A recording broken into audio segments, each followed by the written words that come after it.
প্রতিবেশী দুটি ছেলে মেয়ে এখানে খেলা করছে। সম্পদ ওর ছোট বোনকে নিয়ে গিয়ে বলল, এই আমার ছোট বোনকে এখানে একটু চড়তে দিবি। কিন্তু ওরা সম্পদকে মুখের উপর না করে দিল। সম্পদ ঠিক করলো বোনের জন্য সে নিজেই এমন একটা খেলনা তৈরি করবে।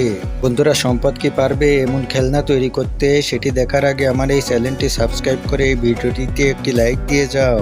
এবার চলো দেখি সম্পদ কিভাবে ওর বোনের জন্য এই খেলনা তৈরি করে। দেখছো বন্ধুরা, সম্পদ কিভাবে ওর বোনের জন্য খেলনা তৈরি করছে। এখন রং করার পালা। তোমরাই বলো তো কোন কালারে রং করলে এই খেলনাটা অনেক সুন্দর দেখাবে।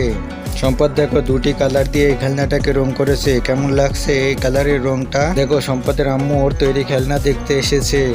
দেখেছো বন্ধুরা, সম্পদ কত সুন্দর খেলনা তৈরি করে ফেলেছে। এখন দেখো ওর প্রতিবেশী বন্ধুরা ওর তৈরি খেলনা দেখে তো অবাক হয়ে গেল। সম্পদ এত সুন্দর খেলনা কিভাবে তৈরি করলো? এই সম্পদ, তোর খেলনাটা তো অনেক সুন্দর হয়েছে, আমাদের খেলতে নিবি? আমরা তো ওদের সাথে খেলতে চাই। সম্প্রীতি এসে বলল, ভাইয়া ওদের খেলতে নাও, আমরা একসঙ্গে খেলবো। তারপর ওরা খুশি হয়ে সম্পদের তৈরি খেলনা নিয়ে খেলতে লেগে পড়লো। বন্ধুরা, তোমরাও সবসময় এভাবে বন্ধুদের সঙ্গে মিলেমিশে খেলবে, কারোর সঙ্গে ঝগড়া করবে না। ঝগড়া হলেও সেটা ভুলে যাবে।